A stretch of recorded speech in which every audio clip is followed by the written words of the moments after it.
Hello and welcome to the first episode of the Biased Football Review podcast. I'm Lewis and I'm joined by Jake and Cameron to discuss an entertaining weekend of Premier League football. I think only one place to start, the Manchester Derby, where Rashford's early strike gave you a bit of hope, but I think in the end it went how we all thought it was going to go, didn't it, Cameron? It did. Outside of that goal, there wasn't really much from United. I mean, that was the only shot on target. 3 shots in total, compared to City's 27, I think. Yeah. It was just poor. I mean, you can't just sit back and just defend or try to defend against that. You've got to create something, and they just didn't really create anything besides that one, kind of moment of magic. Really, it was pretty, and that's that's kind of what it seems that's what Ten Hag's counting on, moment of magic to win you a game, and you can't. You can't. That can't be your game plan. No. Because I mean, it's going to happen once or twice maybe in a match, if that. But I think this has been the first time really this season that we've actually seen a game plan from Ten Hag.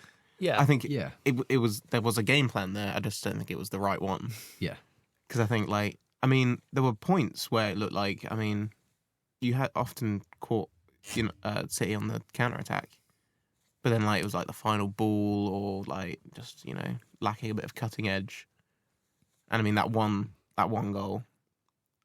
But apart from that, as he said, it was nothing. Yeah. I think you had 26% possession, I think, and City had more shots than you had possession. Yeah, I think it's just telling of how the game went. Really, it just kind of sums it all up. I mean, it just wasn't good performance, I think, from United. Because City completely dominated. Probably pick out 2 players on United that actually performed well, Onana and Varane, I think. Yeah, I mean, I thought one of Onana's best games. I mean, it's kind of funny to say in a 3-1 loss, but I thought it was one of Onana's best games in a United last season. I mean, it could have been. He saved 2 from Foden. Yeah, I mean, he was assured, he was calm. He's like you said, he was probably the reason it wasn't a lot more. But I thought the first kind of 25 minutes, I watched the game. I thought the first 25 minutes, I thought you were pretty good. I thought the game plan was working. I thought you were deep, but you were compact, and I think City were finding it difficult to get through you. Then obviously Rashford with a wonder goal to put you 1-0 up, and I thought, okay, you might be able to do something here. But then you stopped kind of hitting them on the counter attack. City started to sustain attacks a lot more. You started to struggle to get out, and then there's kind of an inevitability that City are going to score. It's just a matter of when. And United can't play. United can't kind of just sit there just thinking, right, we're going to try and stop you scoring for as long as we can. That can't be how United set up. Yeah. What did you think of just before the first City goal, with Rashford getting pulled back? I think the ref made the right decision there. I mean, there was some contact, but I don't think it was really enough for a foul. I think that was fair. It's just one of them. It's going to be tough to call either way because there wasn't really much contact, I don't think. Yeah, so, not enough contact for me. Just have to. I think Rashford has to be stronger there. I think the ref got it right. Yeah, I do. Yeah, and then but also there was the penalty that wasn't a penalty with Garnacho and Ederson. Yeah, again, that was a great challenge from Ederson. You can't really argue against that. You got the ball cleanly. You're not going to do anything about that follow through. Really. Seen a certain Mark Goldbridge not agreeing with that, but Well, I mean, he wouldn't, would he? No, that's true. I just don't think United really offered anything going forward. I think we can talk about United being bad all day, but I mean, Foden was kind of a different class yesterday. Yeah, I think that's the main talking point, isn't it? Foden's form this season. I mean, I think this feels to me like the first season where Foden's really kind of stamping his authority on the City team as one of the best players in that team. I mean, you've seen over the past couple of seasons, Guardiola likes to switch around his attacking players, and Foden would start 3-4 games and then he'd not play for the next 2-3. This season, I think he's 25 starts out of 27 games. I think something like that. So yeah, obviously Pep really rates him really highly. I mean, he won them that game on his own. Yeah, I think he has to be in the England starting 11. Even though he hasn't really performed for England yet. I think it's only a matter of time before he does. Yeah, I don't know where he fits in the system. That's the only problem. I don't think you put him on the wing. I don't think you do that. No, I think you just put If him. he plays, you have to play him in the 3.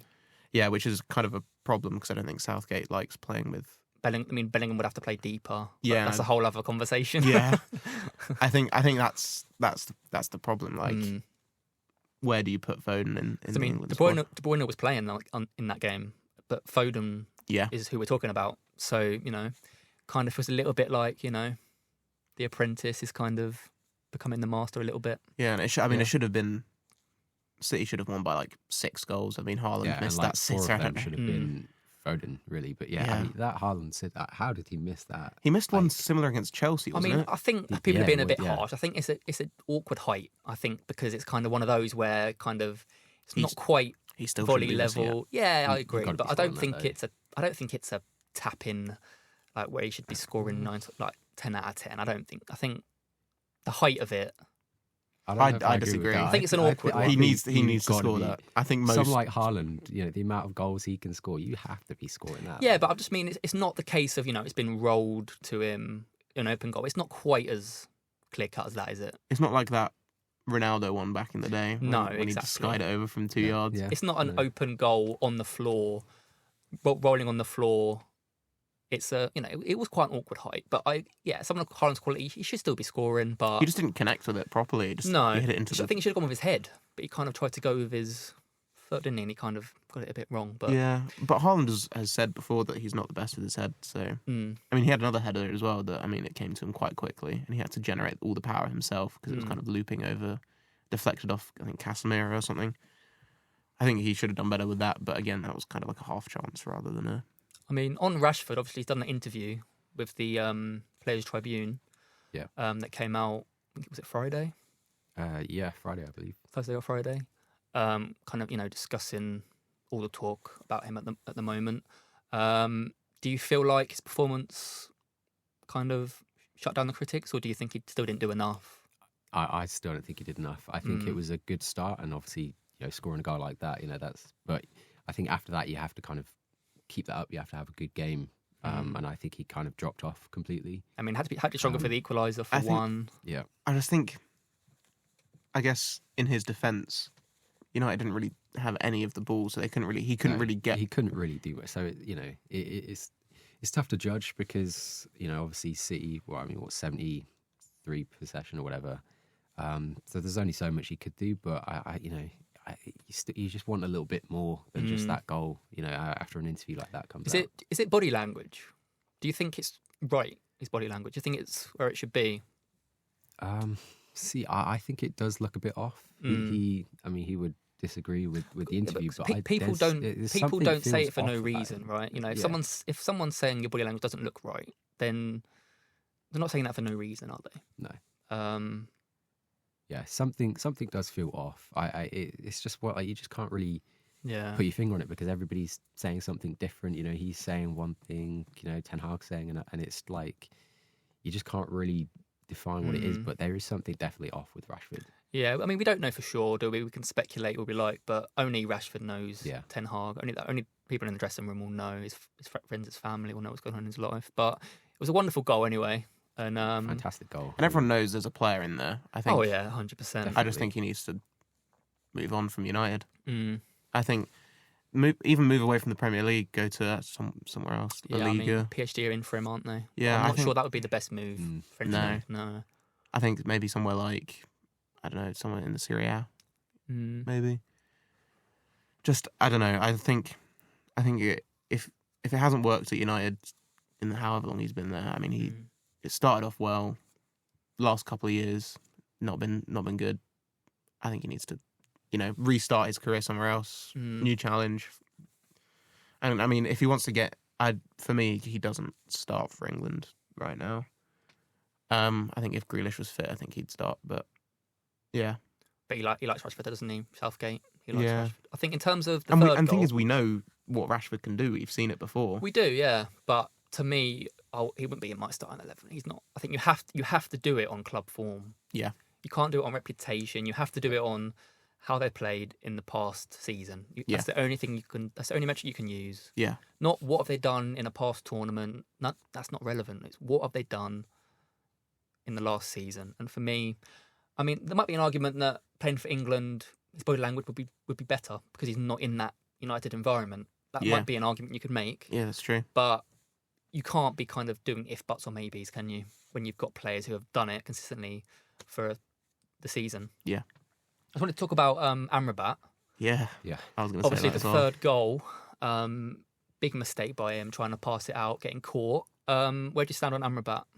I mean, I wouldn't even consider bringing him back in the summer. It is a loan deal, right? It is a loan, yeah. And when it happened, there was talk of it becoming permanent, especially with him wanting the move so much. But I mean, he's been poor all season. He's not really done much. He made one tackle on Mbappe in the World Cup, and everyone was like, he's like so good. And then he's just, I honestly do not see what the Man United board or what Ten Hag was thinking when they got him in. Like, he's not good enough. Yeah, for United. I would be shocked if he comes back after the summer. I think you'll let him go back, and then that'll be it. You need players in so many positions, though. I don't know how long it's going to take. You'll probably get done by FFP or something. Yeah, well, Ratcliffe was already saying it's going to be like a 2 to 3 year process to really put together a good team, because there's just so many gaps. Defense, midfield, attack, like pretty much everywhere besides goalkeeper, I'd say right now. I mean, it feels like it's been a United project for the last 10 years now. Yeah, it's true. All it's been as projects, right? Which, I mean, is the whole thing in itself. I think it trust the process, finally Cameron, we've got trust the someone process. who, will actually know how to handle that, which is good. After a decade, but yeah, I mean, it's been a long process for 10 So in years. terms of the league, that leaves you six points behind Tottenham. I'd say we're done. Like, I think your only hope is that 5th spot, right? If either Villa or Tottenham I just don't see it happening. I think both teams are a lot more consistent and can get wins more than United can. I just don't trust United to win. So it looks like Europa League next season then, probably most likely. Well, I mean, yeah, but what isn't it 5th for Europa League? I think it's 5th, 6th, isn't it? and 6th, Is it? yeah. Get it? Oh, yeah. So it looks like most likely. Yeah, most likely. Again, even then, I could still see us dropping out of 6th. You're still in the FA Conference, Cup. maybe in the 7th. Still in the FA Cup. Yeah.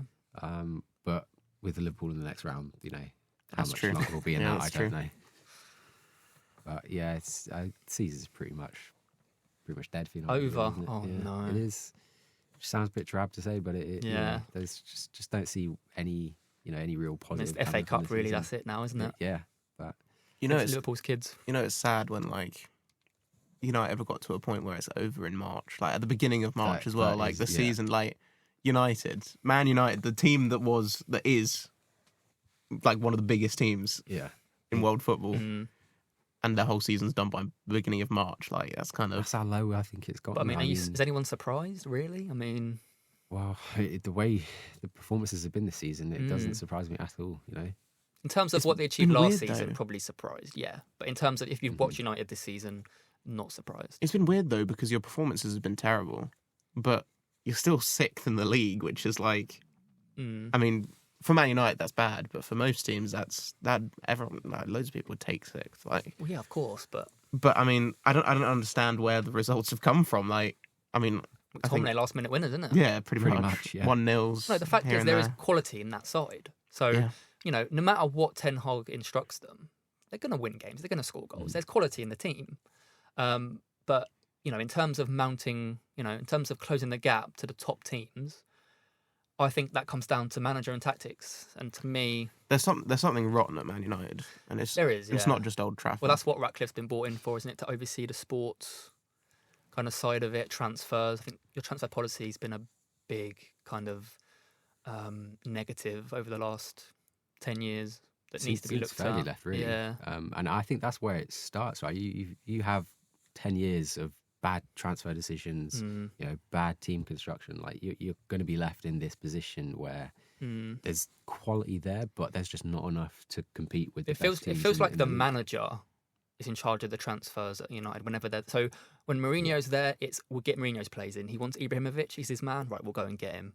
When Ten Hag's there, right, he wants Anthony, he managed him before, right, we'll go get him. That can't be a top club. There has to be someone higher than the manager who says, Liverpool have it. They have a profile of player that they go for, Yeah. Klopp might be able to say yes or no, but Klopp cannot come and say, I want this player, and they get them no matter what. It could still be vetoed by someone higher up. That has to be how it works. Yeah, I think we could do a whole podcast on Man United. Yeah, we'll save Cameron we'll say the sadness and we'll move on. We'll move on to Tottenham, your team. Okay, yeah. Well, 3-1. Yeah. Good result. Good win. Performance, especially first half, bit could have worrying. probably been better. Yeah, though. I think last kind of few weeks I have been a bit worried with how we've been playing. Bit underwhelming. Not quite been playing the football we have been playing. But at the same time, you can't play brilliantly every week. And you still have to be able to pick up points. But yeah, it's got a little bit predictable. A little bit slow, a little bit lethargic. Maddison still seems to kind of be finding his form after his injury. He's not quite reached the peaks of. I know he got an assist, but it was a lob into the box. It was a good ball though. To be fair, it was, yeah, but it wasn't like an incisive, his normal. Yeah. But no, it was Johnson. I have to give him credit. Brennan Johnson again coming off the bench. He's making a habit of it now. And also got to give credit to Ange as well. What I like about him is he does make substitutions early. He doesn't. One of my big things with Poch when he was at Spurs was he'd always leave substitutions till 80 minutes, and it's not enough time. But Ange, he makes substitutions when they're needed. Because at 1-0 in the second half, the game was drifting. It really was. It was kind of drifting to a 1-0. We were looking really underwhelming, and then brings Johnson on. Werner gets his goal. Yeah, which I'm delighted for him because he had one. I don't know if you saw it in the first half where he tries to round the keeper. What was your reaction when you heard that you were getting Werner? Were you just like, oh no? I was interested. I was behind it. It's a 6-month loan. I mean, yeah, there's nothing to lose, is there? If he's not any good, then. And obviously Son was at the Asian Cup, so we did need cover there. Yeah. But to be fair, it looks like now that Richarlison's injured, it looks like Werner will play on that left and Son will play in the middle. So, he's going to have a chance. If he wants to move permanently, he's going to have to really kick on. But everything's there with Werner. He's so frustrating to watch. He's got everything. He's got pace. He's got a nice touch. He can beat a man. He's got it all. But when he's in front of goal, something happens to him. He just kind of, I don't know. It's bizarre. It's because he was prolific in Germany. Yeah. But maybe the German goalkeepers are just not as good.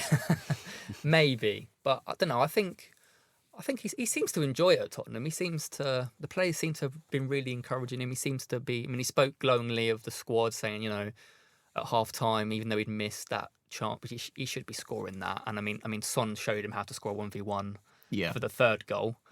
That's the difference. Werner goes through 1-on-1. I'm not confident. Son goes through. I'm like, yeah, it's a goal. But yeah, I think it's gone a bit bizarre this season because it started off so well, and then we had that wobble, all them injuries, and now we're playing for fourth, aren't we? But Villa are still picking up points, and United, they're not out of it yet. I think we're still looking a little bit behind our shoulders, but no, I'm confident that hopefully we can go on a run. We've got a tough game next week against Villa away, but if we can go on a run. If we don't lose that, say, then no, I think there's room for optimism. If not, a bit underwhelming at the moment, but yeah. Should we talk about Crystal Palace as well? Because I think they've transformed under. Is it Glasner? They played well. I mean, there's only so much a manager can do with a squad of players, but I think there were a couple mistakes from for the first and third goals. I'd say a bit, but I think. The third goal was I think it was a difference in style, which is why you scored. They were pressing very high, weren't they? It was a high line, and that's how Son managed to get in behind. And I think it just will take time for Crystal Palace to get used to that. I mean, you could argue the Palace manager. You could argue he coached a result. He coached a result. The reason they didn't get one was because of individual mistakes. Yeah. So you could argue he coached a result in that. I mean, what's it? Second game in charge. I mean, yeah. He looks the real deal. And if I was a Palace fan, I'd be optimistic. I'd be excited to see what he can do. Yeah, I think if they keep hold of Elise and Eze in the summer, I think they could give him something to bring in his players, offload some players. I think they could really challenge for Europe next season. He's a great manager. Won't go that far. I honestly think they could. I think if you might see a bit of a drop off from I don't know. Brighton, Wolves next season if they both kind of drop off a bit and Chelsea don't recover like everyone thinks they probably should. He's a great. I mean, he won. Didn't he win the Europa League with? He did. Frankfurt. Yeah. He beat Barcelona. Like, yeah. He's a really good manager. So it's a Eze big and coup Elise getting him. I don't know how they've got him, but players. Palace have done well to get him. So yeah, I think overall routine victory. A few positives. Werner's first goal gets off the mark. Son's back scoring. Johnson, good. Johnson coming off the bench again, making the difference. So yeah, all in all, I think you have to be pretty happy with that. So yeah, we'll move on to Bournemouth. Yeah, vital win. Yeah, I'd say. Yeah, I'm happy. It's weird because like it's our worst performance of the year of 2024, and yet we win 2-0. Is that a reflection on Burnley, or is that a reflection on Bournemouth being able to win ugly, or a bit of both? I think it's just a reflection on finally Bournemouth being clinical. I mean, I don't know how many. We didn't have many shots. No, we had 25% possession, which is kind of ridiculous against Burnley. Well, yeah, I was watching the game and Burnley dominated the ball. Yeah, but they never really look like scoring. No, that's their problem. Yeah, so I mean, I'm happy because we finally managed to get a win this year. Yeah. It's been a while. I mean, I feel like that's a big win for you. I think that does give you, the players and especially the manager, it does give you a little bit of breathing space, I feel like. And we started the season, I think it was like 9 games without a win or something. And our first win of the season came against Burnley, and then we went on a really good run. So, yeah, we've beaten Burnley now. We've got good games coming up, I think. I'd say Sheffield United, Luton, I think Everton as well. I mean, that puts you to 31 points, right? So a couple more victories. I think I honestly don't see the bottom 3 teams getting 31 points this season. No, but I mean, just to make it, just to make it comfortable. Make it comfortable for you. So you're and not kind and of obviously we want to win. last. We want to win as much as we can. Yeah, but you want to see how far you can finish, right? You want to. We're 11 finish points. well. We're 11 points off the relegation zone. I think we're also 11 points off Europe as well. So we've got as much chance of getting you're Europe. Thinking of late Europe? No, but that's the thing. Like, I don't think we're going to get Europe. But if I don't think we're going to get Europe, does that mean we're not going to get relegated? I think we're fine. No, I think huge win for you. Yeah, and I think, I mean, we didn't. As I said, we didn't even play well. Like, Christie had the flu, so he had to get brought off at half time. One of our centre backs got injured in like the first 10 minutes or something. He had to come off as well. So I think it's good to finally have a game that we win and we don't even have to play well. Like against City, I think we were the better team in the second half, still lost 1-0. Against Newcastle, we were really unlucky they scored a last minute equaliser. So I think finally, and we've also kept a clean sheet as well. That's our first clean sheet as well since December. And Kluivert getting on the score sheet as well. Yeah, got his name on my back. I always looked at Kluivert and thinking he should score more goals. Yeah, the abilities, he's got everything. The ability's there. He's quick. He's got good touch. Technically, he's good. He can beat a man. He doesn't really have that many opportunities though. Like I'm trying to think if I think that there's one that sticks in my mind that he should have scored this whole season. But I guess it's just because all of the opportunities fall to Solanke, don't they? Like, did he start or did he come on Solanke? Solanke started, yeah. He started, okay. And then he came off in pretty late on. How would you sum up his performance? It's clear that he's carrying an injury. You think he's paying for injury? Yeah, apparently. I think it was from the Tottenham game on New Year's Eve that he went down injured, and everyone thought, oh, he's out for a while, and he's played since then. But I think from then, apparently, he's been playing through injury. But he had a scan this week, and it came back clear. He didn't play against Leicester, but let's not talk about. I mean, do you think that's Solanke saying no, I want to play, or do you think that's the manager saying no, I need you? We need to pick up some points. I think now we know that he was playing through injury. I think the decision to loan out Kiefer Moore and come and get a new striker, Unal, I think that might have played a part in that. But I think it also might have played a part. I think Solanke might leave in the summer, so that might be the reason we've gone for him. Yeah, I think it's very, very possible that he'll leave in the summer. I think it's probably just Solanke saying he wants to play, either because he wants to help the team, or he wants to move in the summer, or because he wants to, prove himself. I think he's heads at Bournemouth at the moment. Yeah, I agree. I think I mean, I think he's fully. I think he knows in the back of his mind that if he does perform well, he'll get a move. But I don't think he's playing because of that. I think he's playing. Yeah, you because perform well for the team you're playing, and if you get a move, he from just likes. I think he just likes playing football as well. Yeah. I don't think there's anyone in. I mean, actually, I was going to say I don't think there's anyone in the Bournemouth team who say they don't like playing football. But there was an interview that came out, I think, after the Man City game. Adam Smith, our right back, said that sometimes he doesn't enjoy playing football just because of the criticism that him and his teammates can get online. And I think that's fair. I mean, we saw that when we were playing against Leicester. I think there was a lot of criticism, especially towards Phil comes Billing. with the territory, doesn't it? I think you have to And I think ignore it or and I think I think they've done the Bournemouth team have done well to forget about what happened in midweek and just move on. I think everyone performed pretty well. I mean, did you see the save for Neto from the free kick? I didn't know. I mean, it was incredible. Like possibly save of the season. I think it was such a good save. But I think just the whole team, especially defensively. I mean, as I said, Burnley didn't look like scoring, and that's just because of how solid we were in defence. Well, yeah, I mean, your second goal was a counter attack, pretty much, wasn't it? Yeah, great much. ball from Lewis Cook on the right hand side. Could talk about Lewis Cook for a and while. Then, so yeah, you looked comfortable to me. Yeah, I mean, I had the game on. I was watching it in bursts, and every time I looked over, you looked comfortable. You didn't ever look really in danger, and yeah, I think comfortable victory for you. Important one. I think from an outside perspective, you could say that it looked comfortable, but I was nervous the whole time because I'm a Bournemouth fan, so of course I'd be nervous. I mean, but you'd get that, right? If you were 1-0 up against any team, any time they had the ball in your half, you'd be like, oh no, they could score here. No, but I mean, Burnley are there for a reason, right? And I think word on Burnley, I think we all agree that they're down, right? Yeah, pretty much for sure. I mean, I don't.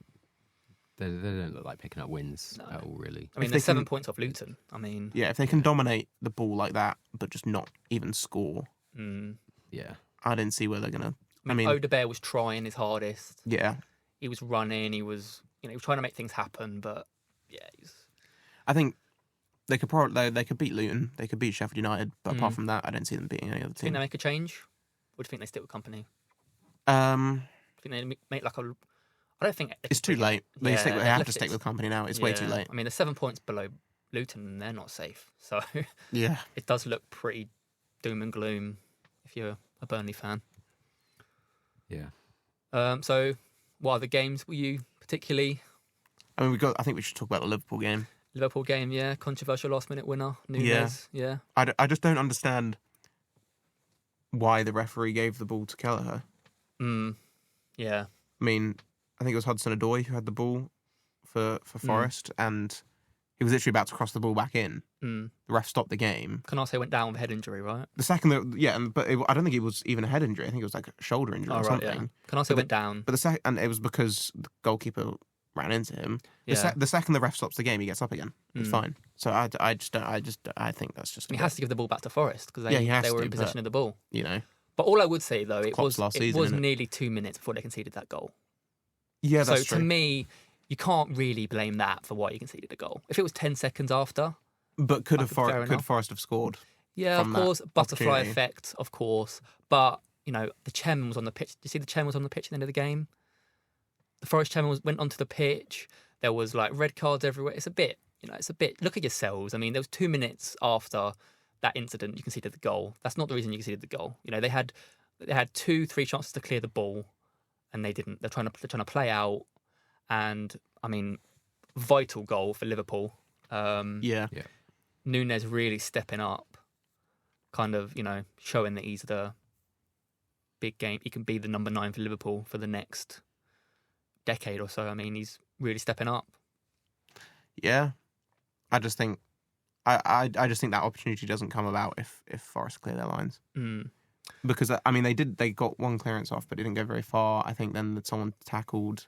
I think a Forest player tackled McAllister, and then McAllister won the ball straight back. And he put it in the box. Put the ball in.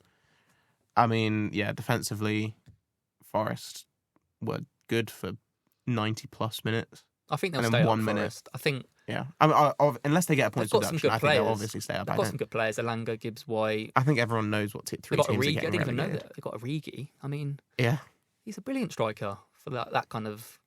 He's probably the best striker he'd probably be the best striker in the bottom half easily. You're forgetting Solanke, bro.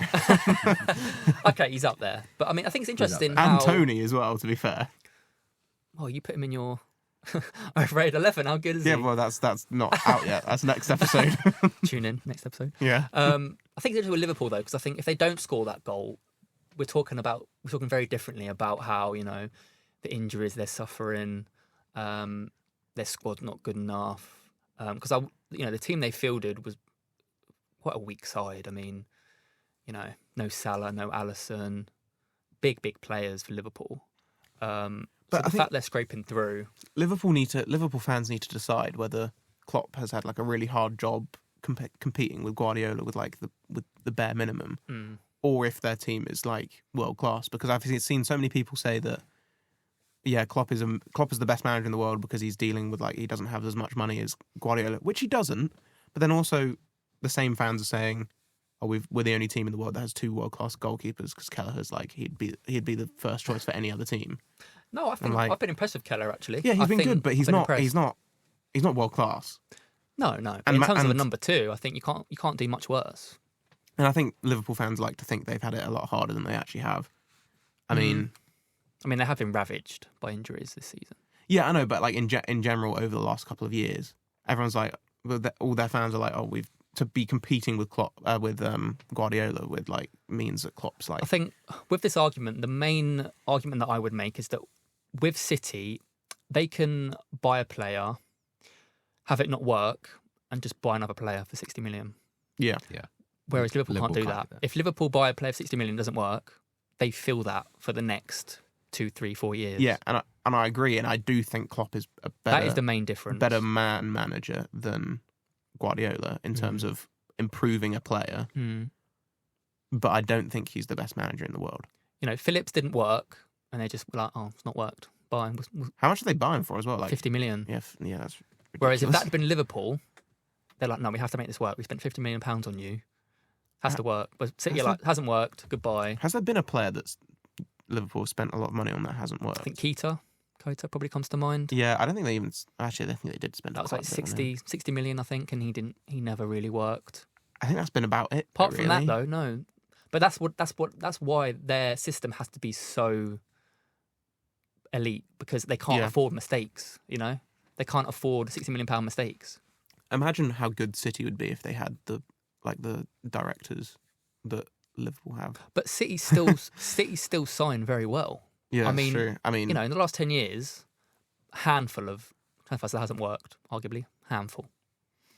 Yeah, Phillips, the goalkeeper. Was it Bravo? Mendy. Obviously, there's thing off the pitch with Mendy as well. Yeah. But even before that, he didn't ever really do it on the pitch for them.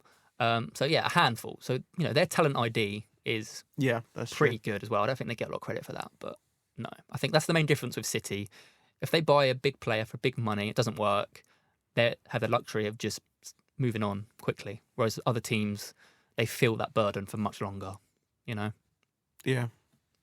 I think this weekend has had a lot of goal of the month contenders already. We're however many days into March. 4 days into March? Yeah.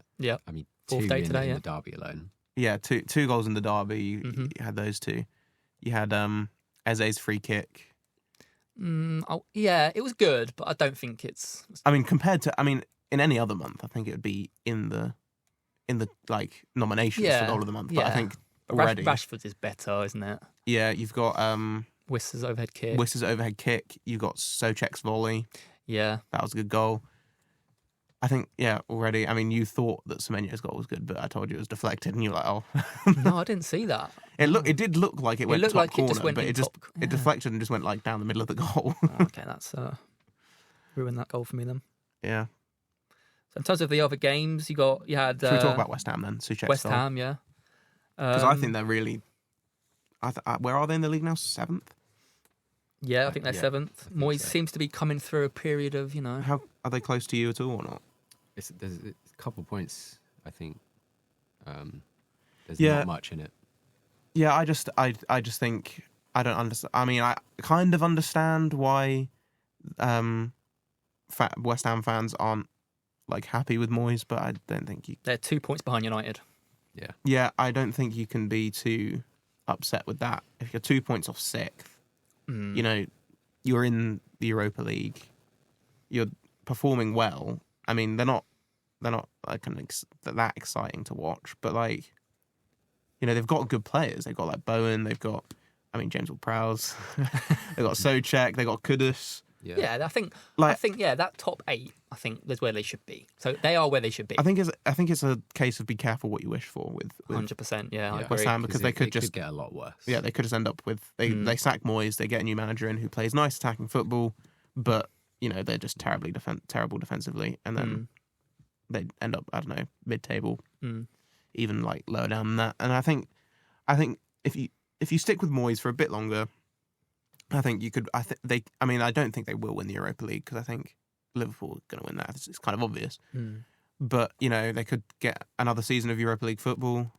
You know, and is it realistic for West Ham to be thinking they want to get Champions League football? And if they sack Moyes, will they get Champions League football? No. I think the problem is style of play, isn't it? They want a more expansive. They want a more free-flowing style of play. And I understand that as well. Yeah. Obviously, they're paying good money to watch their team week in, week out. If they want a better style of play, that's their right. But at the same time, the results might not come. You know, they might play a brilliant band football, but they might be, 12th, 13th, 14th. Yeah, so, and I think West Ham fans should be happier with, European football and challenging for European football season in, season out. Good win for West Ham. I think in terms of Everton, I think they'll be fine, right? I don't think they're any risk. Depends on the next point deduction. But I don't. They've had 4 points back, haven't they? So. Yeah, I don't think they'll be in any trouble. But if they do get another points deduction, I honestly still don't think they'll be in much trouble, because the bottom three are just too bad. I think if Forest and Everton both get, let's say they both get 10 points off, I think Luton stay up, but I think Forest go down. I don't think Everton do. I think they're good enough to stay up. Okay, then we had Fulham Brighton. I've been impressed with, is it Muniz? Muniz, yeah. The Fulham forward. I'm very impressed with him. I think he's, they had Vinicius there. They've had Raul Jimenez, and he looks a player. I'm impressed. Scored again. Yeah, I'm just glad Brighton. I'm just glad he's doing well, because, if he continues this kind of form, teams will be looking at him instead of Solanke, because he's younger. So what a job Marco Silva's done. I think it goes under the radar what he's done. But losing Mitrovic, I think what he does at Fulham, I think he overperforms. I think greatly, but with the performances they've had, some of the performances they've had this season, I think they could be higher in the table. I mean, that's what I mean. When we beat them 3-0 at home, they were so bad. It was probably their worst performance this season. I don't understand where that came from. I think Willian was injured, so that might have been part of it. And I think Muniz just hadn't hit the form that he has now at that point. But like it's confusing. I think most teams around where Fulham are in the league, even us, we have periods where we perform really well, and we have periods where we just do terribly. So I think that's just another. I think he gets the most out of what he's got. I think that's what he excels at. He's getting the most out of that Fulham team, and every player in that team. In fact, they can bring Adama off the bench as well. I think that's such a weapon to have. Yeah. So I think Fulham, good win for them. In terms of Brighton, injuries. That's what it is. It's just injuries. Throwaway game for them, I think. Yeah, a bit of throwaway game. Injuries. Obviously, focusing on the Europa League. On, this week. I think trying to keep as many people fit for that game as they can. Really. Yeah. Yeah. Mitoma's out for the season as well, so which it's going to be rough. But that might mean they keep hold of him for another season, which can only be a good thing, that would right? be the one saving grace. The one saving grace, yeah. And then we had Newcastle getting back to winning ways, battering Wolves. Unbelievably, their first home win since December in the league. Really? Yeah, wow. They drew against Luton. They drew against us. I can't remember what else. So I think that's important for them, isn't it? That's quite big. Convincing. Surprising, really. I thought Wolves would give them more of a game than that, but they do have quality, don't they? Newcastle. All I'm going to say is it's kind of the Gary O'Neill way, isn't it? I think he's going to do really well, and then he just I think Newcastle have quality when they turn up. Gordon, Isaac, Yeah. Did you see a ball? I saw a ball Guimaraes did as well. Beautiful pass. Yeah. They've got quality in that team. Yeah. I don't hate Gary O'Neill, by the way. Just thought I'd put that out there. Just a mild dislike. No, I don't even dislike him. It's just a running joke, isn't it? I dislike the media attention that he's got since he left Bournemouth. Okay. No, Because I think most people thought he was. I mean, we won't get into it, but I think the media thought he was unfairly sacked. I think that's where it comes from. Yeah, and I think you can say that, but like if he didn't end the season with 4 defeats against teams that we really should have beaten. I mean, it was Crystal Palace, Chelsea, that was at home. But can Bournemouth ever say they should be beating Chelsea, even if they're as poor as they are? That was Frank Lampard's only win. Okay. So, yeah, I think we should have been beating Chelsea. And then Man United at home, I think we should have lost that one. But then Everton, and that was the game that Everton, like, it was the last game of the season, Everton stayed up because of it. I think we should have, I mean, yes, obviously, their team would have been up for the game and that kind of stuff. But, like, to perform like we did at the end of the season, I think if we'd performed better and we'd got, like, a result or two, I think we might have kept him.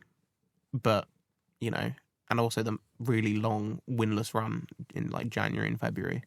And end of December as well. I mean, it was inexcusable. So then the last game I talked about was Luton Villa. Quite an entertaining game. I think heartbreak for Luton. For me as well, as a Tottenham fan, trying to catch up with Villa. I mean, I think that, Watkins with 2 goals, the game was going. I think how everyone thought it would go. They went 2-0 quite quickly. What cruising. A free kick from Doherty though. Yeah. What a free kick that was. 2-0. Everyone's thinking, it's going to be a routine win. And then again, Luton show their character. They get back into it, 2-2. Yeah. But then again, we can admire Luton's character, their spirit, but sleeping at the back post. That's what it was. Yeah, just they concede late to Digne. Yeah. Villa. They take the 3 points to their charge for Champions League. And, I'd really love Luton to stay up. Yeah, I think with Luton, I think you admire everything about them. I think they're just not good enough. That's as simple as that. Yeah. They're just not. Yeah.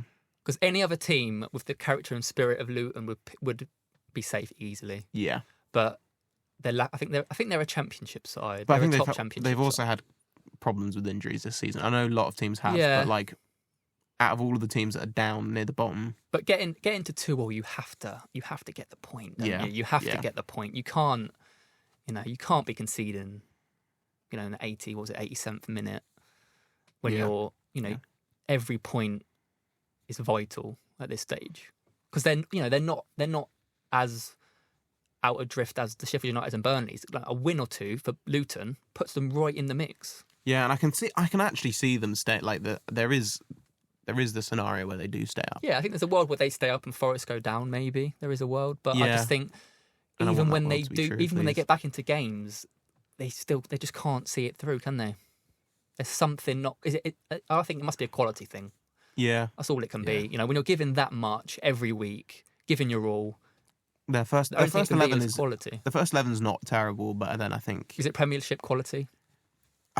it could be lower Premiership quality, but then it's the substitutions. Again with injuries, Yeah. they don't have anyone to bring on, and then No. at that point, late in the game, the players who've played the whole time, they're probably exhausted from giving so much for the whole game that Yeah. they just can't weather out the storm. Yeah. Make it to the final whistle without conceding. We've seen it. We saw it with Arsenal. We saw it with other games. I can't remember. Was it Newcastle? Did they concede late or did they? Yeah. They've conceded. They've lost a lot of points late, haven't they? And I think that's going to be the reason they go down. It's not going to be for lack of fight or lack of effort. It's going to be just they've not had the quality. They haven't grinded out Simple as results. that. Yeah. So I think that rounds it up nicely. Should we just do a quick prediction for the game tonight? Because Arsenal Sheffield United is tonight. We'd all predict an Arsenal win, Arsenal right? 3-0. 3-4-0, comfortable. Yeah, I think it could be a potential banana skin. They kind of have to win that game, don't they? Really, to keep pace with the top two. Well, I think if they don't win the game, then it's over. That's it. Yeah, but honestly, I think it could be a potential banana skin. I think they've cruised to victory the last couple games. Maybe the players are focused, on Champions League because they need to get a result in the Champions League. They do need to overturn that. Yeah, I think it's next week that they play. Yeah. So maybe there might be a little bit of complacency, but I don't think Arteta will allow that really. So I think maybe 3-0, 3-1 maybe. 3-1, something like that. They'll definitely score. Yeah, definitely. 2 or 3 goals, 100%. Yeah. Yeah, okay. So rounds up a nice week entertaining weekend of football. Who have you got next week? So tune in next week. We've got Villa Spurs. So that'll be a tough game. I wouldn't know. Like, it could be either way, I think. I'm not sure how to predict that one. I mean, we've got Everton at home. Everton at home. So you'd think routine win, but you never know. You cannot predict the United game, really. Yeah, and we've got Sheffield United at home, so that should be routine as well. But yeah, and obviously the big game of next week will be Liverpool City. Yeah, all eyes on that one. Big game in the title race. And I'm sure we'll could even discuss next title, week about really. that. It could, yeah. I feel like Liverpool have to beat City if they want to win the league. They have to go there and beat them. Yeah. Oh no, it's at Anfield, isn't it? I think. Yeah, it's at Anfield. So they have. You'd fancy them at Anfield, but with City's quality. What do you think of Arsenal's chances of winning the league? Or do you just not? Well, they're in it, aren't they? They're in it. They're in it. But they have to beat City at the Etihad. They've got to come to Tottenham Hotspur Stadium. That's not a. That would be a big game. Yeah, they're better than us, but it's not a guaranteed win, is it? Yeah, I mean, form and if we turn up, if our players turn up, it all goes out the window. We can do damage to Arsenal. Yeah, 100%. Yeah. All right then. So thanks for listening, and we'll catch you next week. Well, we'll catch you later this week for an over 8-11, won't we? Oh yeah, do tune in for that. Yeah, it got a bit heated. Yeah, some controversial takes. Not from Lewis though, which was surprising. No, I was very objective. I even put a Tottenham player in there to show how objective I was being. Yeah, but Cameron put how many United players in his. And tune in for a very controversial pick from Cameron. Yeah, actually that's true. Yeah. Yeah. Hopefully that entices you. Thank you for listening, and see you next week.